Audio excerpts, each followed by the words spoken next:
ನಮಸ್ಕಾರ.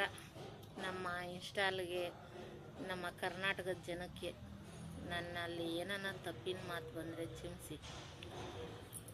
ಒಂದು ಮಾತು ಹೇಳ್ತೀನಿ, ಬೇಜಾರು ಮಾಡ್ಕೊಂಡು. ಅರ್ಧ ಬರ್ಧ ಬೇಡಾಗಿ ಹೇಳ್ತೀನಿ, ಬೇಜಾರು ಮಾಡ್ಕೊಂಡು. ಅರ್ಧ ಬರ್ಧ ಬಿಟ್ಕೊಂಡು ತೋರಿಸೋರಿಗೆ ಲೈಕು ಫಾಲೋವರ್ಸು ಜಾಸ್ತಿ ಆಯಿತು. ಮರ್ಯಾದೆಗೆ ಗೌರವದಿಂದ ಮಾಡೋರಿಗೆ ಅನ್ಫಾಲೋ ಮಾಡ್ತಾ ಇರ್ತಾರೆ, ಫಾಲೋಯಿಂಗ್ ಮಾಡಿ. ಯಾಕಂದರೆ ಅವ್ರಿಗೆ ತಕ್ಕನಾಗ ಹೊಂದ್ಕೊಂಡ್ರೆ ಮಾತ್ರ ಫಾಲೋಯಿಂಗ್ ಮಾಡ್ತಾರೆ, ಇಲ್ಲಾಂದರೆ ಅನ್ಫಾಲೋ ಮಾಡ್ತಾರೆ.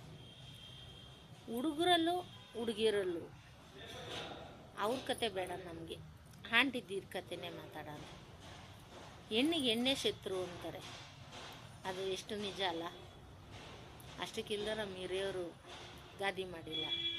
ಒಬ್ರನ್ನ ನೋಡಿ ಇನ್ನೊಬ್ರನ್ನ ಹೊಟ್ಟೆ ಉರ್ಕೋಣ ಅಂತ ಎಲ್ಲಿ ಇವಳು ಪ್ರೇಮಸ್ ಆಗೋಯ್ತಾಳೋ, ಇದಾಗ್ಬಿಡ್ತಾಳೋ, ಅವಳನ್ನೊಂಚೂರು ತುಳಿಯೋಣ, ಅವ್ರನ್ನೇ ಇವಳಿಗೆ ಬೇಕಾ?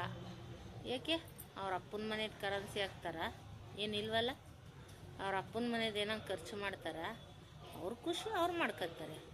ಕಮೆಂಟ್ಸ್ ಹಾಕೋರಿಗೆ ಒಂದು ವಿಡಿಯೋ ಮಾಡೋಕ್ಕೆ ಯೋಗ್ಯತೆ ಇಲ್ದಿರೋ ಪರವಾಗಿಲ್ಲ, ಆದರೂ ಕಮೆಂಟ್ಸು ಬ್ಯಾಡಾಗಿ ಕೊಡ್ತಾರೆ. ಏಕೆ? ಅವ್ರ ಮನೆಯವ್ರಿಗೆ ಕೊಟ್ಕೊಂಡ್ರಾಗಲ್ವಾ? ಅದನ್ನು ಅವ್ರಿಗೆ ರಿಪೀಟ್ ಕೊಟ್ಟಿರ್ತೀನಿ.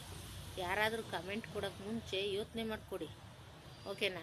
ಆ ಹೇಳೋದಂತೆ ಹುಚ್ಚೊಯ್ಯದಂತೆ ನಮ್ಮ ಕಡೆ ಹಂಗಂತಾರೆ, ನಮ್ಮ ಕಡೆ ಹಿಂಗಂತಾರೆ ಅಂಥವಕ್ಕಾದ್ರೆ ಫಾಲೋ ಆಗ್ತೀರ. ನಾವು ಒಳ್ಳೆತನಕ್ಕೆ ಹೇಳೋರು, ಒಳ್ಳೆತನಕ್ಕೆ ಮಾಡೋರಿಗೆ ಮರ್ಯಾದೆ ಇಲ್ವಾ? ಲೈಕ್ ಮಾಡಿ ಫಾಲೋ ಮಾಡಿ.